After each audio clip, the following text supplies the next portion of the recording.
Before we jump into today's episode, I want to take a moment to say this. Safety isn't about checklists, policies, or paperwork. It's about people. Welcome to Safety on Purpose, the podcast where we challenge traditional safety thinking and explore what it really takes to protect people, build trust, and lead with intention. I'm your host, Joe Garcia, and each episode we dive into real conversations about leadership, culture, human behavior, and the moments that shape how work actually gets done. If you believe safety should be human-centered, practical, and purpose-driven, you're in the right place. Make sure you subscribe wherever you get your podcasts and turn on notifications so you never miss an episode. Now let's get into today's conversation.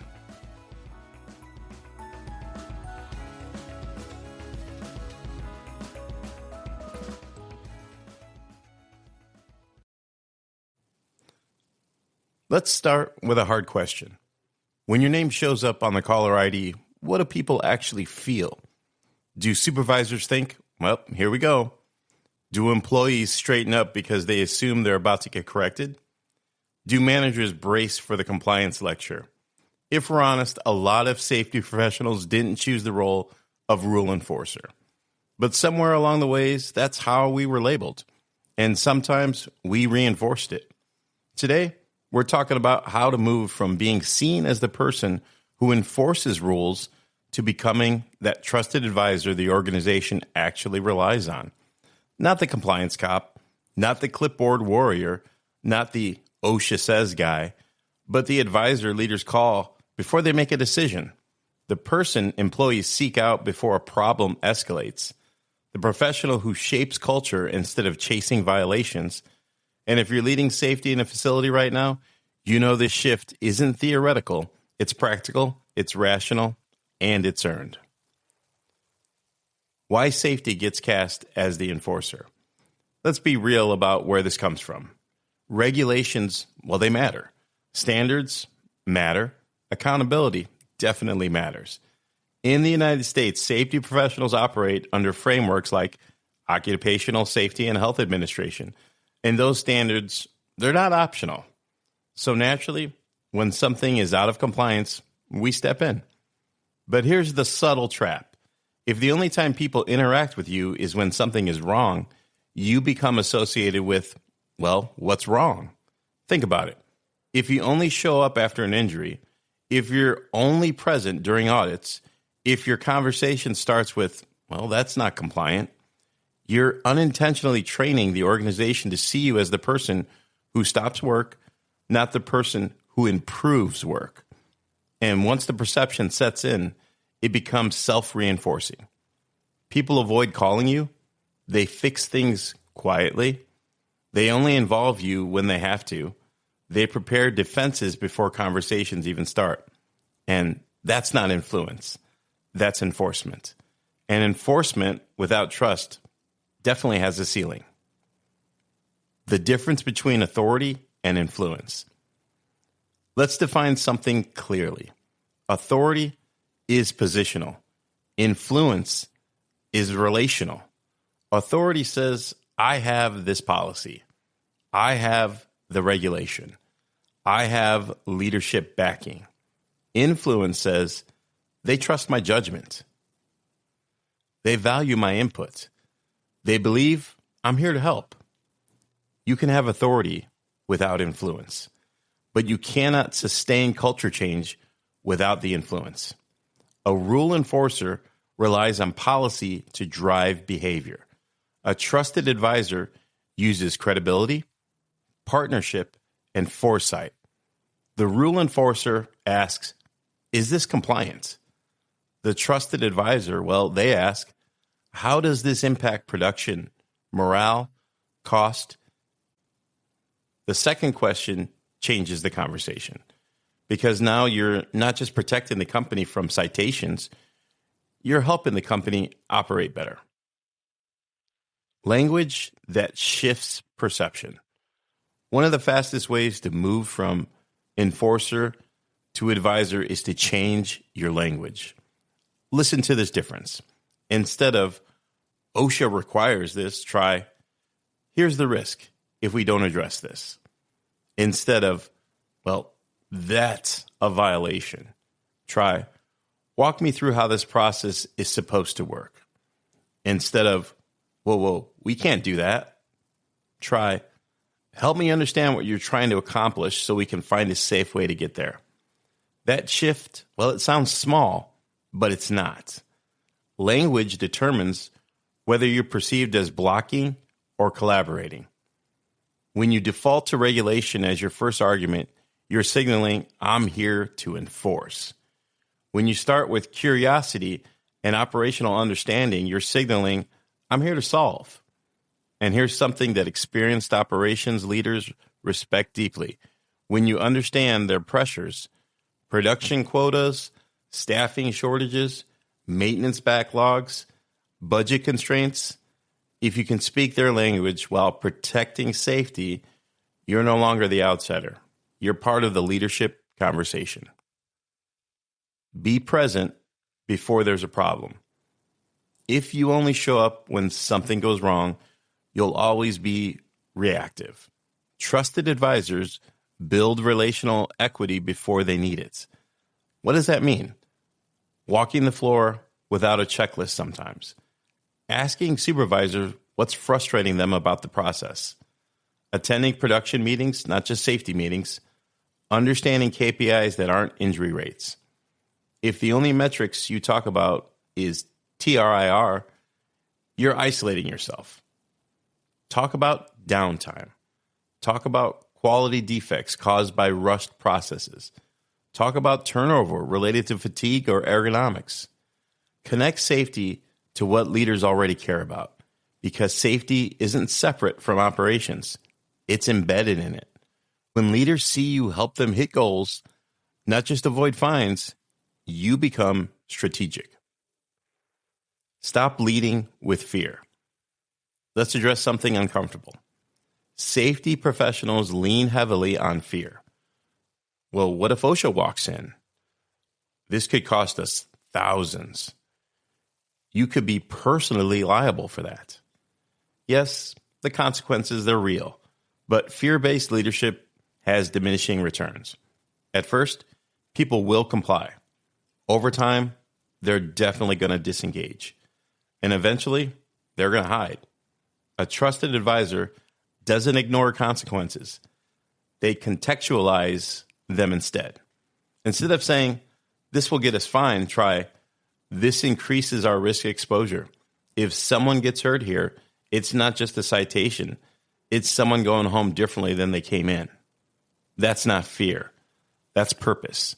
And when safety is rooted in purpose rather than punishment, engagement, well, it's going to shift.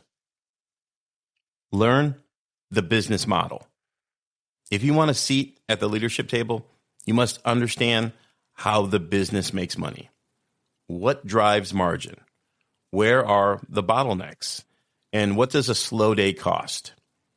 When you can quantify how safety improvements reduce downtime, reduce rework, and reduce turnover, you become valuable beyond compliance.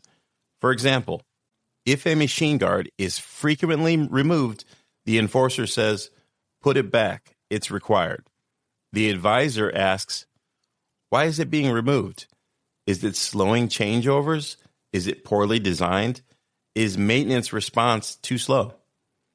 Then works cross-functionality to fix the root issue. Now, safety didn't just become and correct behavior, it improved process. And when safety improves process, credibility, well, it's going to skyrocket. Earn trust in moments of tension. The real test of whether you're an enforcer or an advisor comes during conflict. An injury investigation, a serious near miss, a heated disagreement with a supervisor. In those moments, how you show up, well, that matters. Do you lead with blame? Or do you lead with facts, curiosity, and professionalism? Blame, well, it's fast. Trust is slow. But blame erodes culture. If every investigation feels like an interrogation, reporting is going to decline. If investigations feel like learning opportunities, well, reporting, it's going to increase. And increased reporting is one of the clearest indicators of a healthy safety culture. Trusted advisors protect dignity while addressing risk. They hold standards without humiliating people. That balance is leadership maturity. Builds credibility through consistency. You don't become a trusted advisor through a single speech. You earn it through consistency. Consistency in applying standards. Consistency in follow-up. Consistency in how you treat people. Consistency in keeping your word. If you promise to look into something, well, do it. If you say you'll advocate for resources, follow through. If you admit you don't know something, research it and come back prepared. Credibility compounds. And once leaders see that your input is reliable, they start asking for it earlier in decision making. That's the turning point. When they call you before buying equipment, before changing a process, before rearranging workflow, that's when safety becomes proactive. Separate ego from identity. Here's something that quietly undermines trust. Tying your identity to being right. If your value in the organization is built around being the policy expert, you may feel threatened when challenged. But advisors don't need to win every conversation. They need to guide outcomes. Sometimes that means compromise. Sometimes that means phased implementation. Sometimes that means adjusting your own recommendations. Humility increases influence. Defensiveness shrinks it. And when leaders see you're not protecting your ego, but protecting people, they're definitely going to lean in. Develop executive communication skills. If you want to move from enforcer to advisor, your communication, well, it's got to evolve. Executive level conversations require clarity, brevity, data, options, not long regulatory explanations. Instead of, well, we need to comply with this subsection because, try, we have 3 options. Number 1, minimal fix, low cost, moderate risk reduction. Number 2, engineering solutions, higher cost, but long-term stability. And number 3, process redesign, high impact, requires downtime. Here's my recommendation and why. Now you're not dictating, you're advising. That's how strategic leaders communicate. The mind shift. At the core of all this is mind shift. If you see yourself as the compliance police, well, you're going to act like that. If you see yourself as a business partner who specializes in risk, you'll show up differently. The mission isn't to catch people doing wrong. It is to help the organization succeed safely. That mind shift changes tone, posture, questions, and decisions. And over time, it changes reputation. What this looks like in practice. Here's a practical framework you can start using immediately. Number 1, ask before you instruct. What's driving this decision? Number 2, align safety with operational goals. How can we reduce this risk without slowing throughput? Number 3, offer solutions, not just problems. Here are 2 workable options. Number 4, follow up visibly. Last month, we identified this issue. Here's where we are now. 5, publicly support supervisors who engage early. Reinforce protective behavior. Over time, people learn that involving safety early makes their lives easier, not harder. And that's when perception changes. If you're feeling stuck in the enforcer role, here's the encouragement. Reputation is built over time, and it can be rebuilt over time.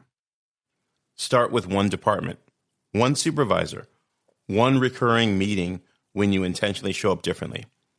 Less citation talk, more business alignment. Less correction first, more curiosity first. Because at the end of the day, safety leadership isn't about how many rules you can quote. It's about how effectively you can influence decisions before someone gets hurt. And when the organization begins to see you, not as the rule enforcer, but as the trusted advisor, that's when safety stops being a department and starts being part of how business thinks. That's the shift, and it's worth making. As we wrap up today's episode, I want to leave you with this thought. Safety isn't about perfection. It's about intention. It's about the choices we make, the conversations we have, and the people we choose to protect every single day. If today's episode challenged your thinking, encouraged you, or simply made you pause and reflect, that means the conversation is working. Safety on Purpose exists to help leaders and safety professionals move beyond compliance and build trust rooted in accountability and care. If you found value in this episode, please take a moment to follow or subscribe to the podcast, wherever you listen to your podcasts, and consider sharing it with someone who leads people or influences culture. New episodes of Safety on Purpose are released bi-weekly with bonus content throughout the year designed to equip, challenge, and inspire the next generation of safety leaders. And remember, safety doesn't happen by accident. It happens on purpose. I'm Joe Garcia. Thanks for listening, and I'll see you in the next episode.